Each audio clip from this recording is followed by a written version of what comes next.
É hora do encontro semanal com o economista Fernando Gomes. Fernando, bom dia, seja bem-vindo mais uma vez ao painel eletrônico. Bom dia, Cláudio. Obrigado. Bom dia aí para todo mundo que nos acompanha. Fernando, vamos começar falando de inflação, porque a inflação do país em novembro ficou em 0,41%, segundo o IPCA. No ano, esse índice acumula alta de 5,13%. Em 12 meses, a inflação é de 5,90%. Eu queria que você começasse explicando para a gente o que é que mais influenciou essa inflação do período e quais são as perspectivas sobre enquanto a inflação deve fechar neste ano de 2022. Vamos lá, Cláudio, é isso mesmo, né? A inflação em novembro ela ficou em 0,41%. Houve uma desaceleração, né? Ela diminuiu em relação ao mês anterior. Em outubro foi 0,59%. E quando você pega os números anualizados aí que você citou na abertura, ou seja, quando se tem uma inflação acumulada até novembro e quando se tem a inflação acumulada nos últimos 12 meses, a gente vê que os indicadores mostram alguma melhora, né? No ano, a inflação acumulada é de 5,13%, em 12 meses, 5,90%. E aí a primeira boa notícia, né? Quando você pega esses 5,90 acumulados em 12 meses, a inflação ficou abaixo do mesmo período do ano passado, que foi 6,47%. E outro dado importante também, é a primeira vez que a inflação fica abaixo de 6% desde fevereiro de 2021. E aí tem uma explicação que foi trazida para o mês de novembro pelo próprio IBGE, que é quem é responsável aí por calcular a nossa inflação oficial. Parte dessa inflação menor em novembro, ela pode ser associada às promoções aí da Black Friday. O IBGE aponta que em novembro itens como aparelhos eletrônicos, eletrodomésticos e mercadorias de higiene pessoal tiveram aí bons descontos nesse mês. Explicando um pouco mais aqui, Cláudio, quando é calculada a inflação, o IBGE ele costuma dividir os bens e serviços da economia em 9 grupos. Desses 9 grupos que compõem o IPCA, que é o índice que mede a inflação, 7 permanecem com alta em novembro. As maiores altas foram no setor de transportes, né, que subiu 0,83%, alimentação e bebidas subiu 0,53% e vestuário, né, esse item subiu 1,10%. Esse grupo, o grupo de vestuário, é o que está com mais dificuldade para a inflação ceder. Ela vem ficando acima de 1% há mais de 4 meses. Os 0,83% dos transportes eles foram puxados principalmente pelo aumento dos combustíveis, que é um subitem dentro de transportes, né? Então, combustíveis subiram 3,29% em novembro. E aqui é interessante notar como é que esse item tem variado de mês para mês. Em outubro, os combustíveis tinham caído 1,27% e agora, em novembro, subiram 3,29%. Alimentação e bebidas, a alta foi puxada por alguns alimentos, como cebola, que subiu 23%, tomate subiu 15%, e em novembro também teve alta de frutas, 2,91%, e uma alta menor no arroz, mas também uma alta significativa, 1,46%. Mas teve produto caindo também, né? O leite longa-vida aí vem caindo ao longo dos meses, caiu 7% em novembro. Entre esses grupos pesquisados pelo IBGE, a maior queda de preço em novembro, ou seja, onde caiu o preço e não subiu, veio de artigos de residência, que caíram aí 0,7%. Os principais itens foram aparelhos eletrônicos, caiu 1,4%, e móveis e utensílios, que caíram 0,23%.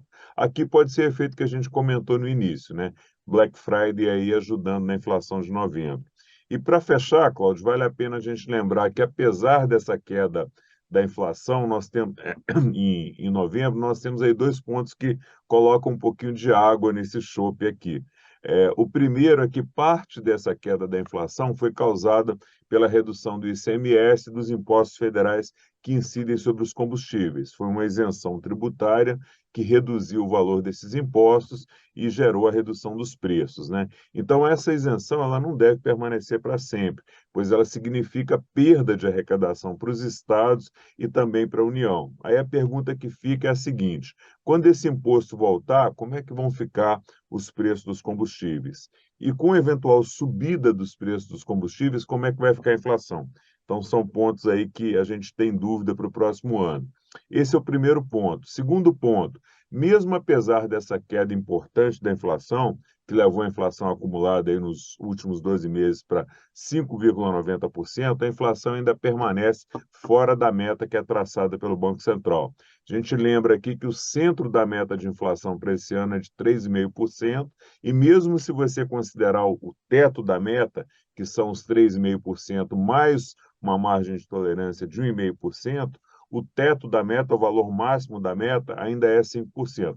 Logo, a inflação projetada, se fechar em 5,90%, um pouquinho mais, um pouquinho menos, ela ainda vai ser vai ser maior que o teto da meta de inflação. Então, são dois pontos aí que colocam um pouquinho de água no chope, que é a questão de quando voltar os impostos sobre os combustíveis, como a inflação vai se comportar e que, apesar dessa redução, a gente ainda está acima do teto da meta de inflação para esse ano. Fernando, e quando a gente fala em inflação, a gente acaba pensando na taxa Selic. E ela foi mantida na quarta reunião consecutiva do Comitê de Política Monetária em 13,75% ao ano. Já que a inflação está caindo, por que, que a Selic também não cai? Essa é uma excelente pergunta, Cláudio, porque nós estamos com expectativa de inflação para esse ano perto de 6%, né? E a Selic, que é a nossa taxa básica de juros, que é o instrumento que o Banco Central usa para trazer a inflação para a meta, está em 13,75%, mais que o dobro da inflação. Eu diria que um dos motivos é o cenário fiscal incerto após as eleições, né? Então, o Banco Central já tem uma folga considerável hoje entre a inflação esperada, que é perto de 6%, e a Selic, mas também existe uma incerteza grande quanto ao comportamento que o novo governo vai adotar em relação à responsabilidade fiscal. Se a gente pegar a ata do Comitê de Política Monetária do Banco Central, você vai ver que o Banco Central indicou lá que ele não vai ter dúvida em retomar o ciclo de ajuste caso o processo de desinflação não transcorra aí como esperado, né? Então, essas palavras são do Banco Central, estão traduzindo essa linguagem técnica. O que isso quer dizer? Que o Banco Central pode manter a taxa básica de juros por mais tempo nesse patamar de 13,75%, ou até voltar a subir mais essa taxa se as expectativas de queda de inflação não seguirem o que o Banco Central espera. Então, a expectativa é que o Banco Central espere pelo menos até o fim do primeiro semestre do ano que vem, para ver como é que vai ficar essa questão fiscal antes de iniciar uma possível redução aí no processo de juros. Se não houver aí sinais claros de que a política fiscal está sendo bem conduzida, pode ser que o Banco Central demore mais ainda para reduzir a taxa de juros. De toda forma, a expectativa do mercado hoje, né, que se reflete aí no Boletim Focus, que é aquela pesquisa que reflete aí a opinião da grande maioria dos analistas de mercado, é de que a gente possa chegar no final de 2023 com uma Selic entre 11,75% e 12%. Para 2024, a previsão é que fique em 8,5%. E você tem também os efeitos externos, né, que vêm de fora. Perspectiva de crescimento global do mundo para o ano que vem ela é baixa e se fala até em algum nível de recessão em alguns países. E ainda com o fantasma da inflação alta rondando boa parte dos países também. Então, quando você tem uma maior persistência da inflação no mundo, com incertezas quanto ao preço das commodities, se eles podem continuar subindo, né? Lembrando aqui que commodities são itens como petróleo, minério, alimentos, que têm o preço globalizado no mundo e que afeta todo mundo. Então, quando você tem incerteza sobre commodities, quando você tem incerteza sobre a possibilidade de haver desabastecimento de gás na Europa, quando você tem certezas quanto à lentidão que tem ocorrido aí para normalizar as cadeias de produção, isso tudo leva a incertezas também se o Brasil pode acabar importando uma parte dessa inflação mundial causada por aumento nos preços dos insumos, das matérias-primas que são importadas para serem usadas aqui dentro.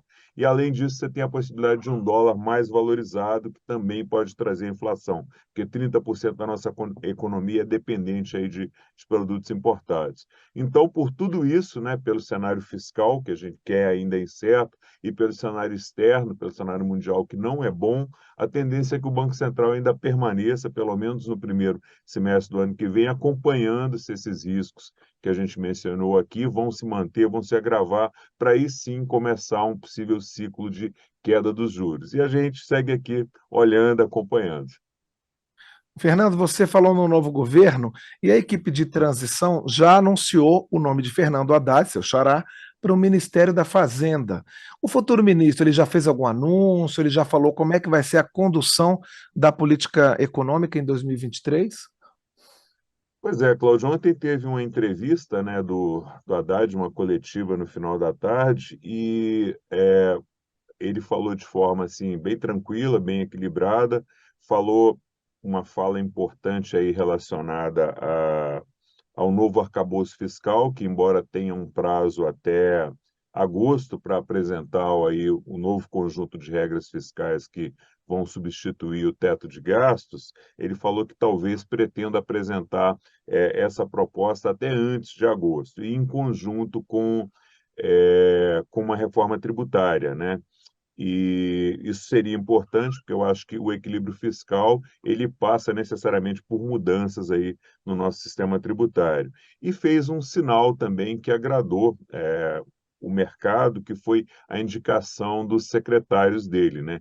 Ele indicou o Galípolo, que foi presidente, foi economista master de um banco privado, é bem visto pelo mercado como alguém que trabalha bem aí com parcerias público-privadas e que tem uma posição mais rigorosa do ponto de vista fiscal. E indicou também o Bernard Api, que já foi secretário executivo do Ministério da Fazenda em gestões anteriores, é um dos autores de uma PEC que tramita aqui na Câmara de reforma tributária, e ele foi anunciado como o secretário que vai cuidar de reforma tributária. Então, acho que foi um discurso equilibrado e também as indicações eu acho que agradaram o mercado e principalmente o nome do Bernard Arpig, que tem uma vasta experiência de governo, está sempre aqui na Câmara, auxiliou nessa proposta de PEC de reforma tributária e certamente deve ser um nome que vai contribuir muito nessa área de reforma tributária, que é um item fundamental também para o Brasil poder avançar e eliminar desigualdades tributárias aí, tributar menos consumo, mais renda e patrimônio. Ok, Fernando Gomes, nosso economista do quadro Economia Direta, muito obrigado pela sua participação mais uma vez aqui no painel eletrônico. Obrigado, Cláudio. Um abraço para você, um abraço aí para todo mundo que nos acompanhou. Até mais.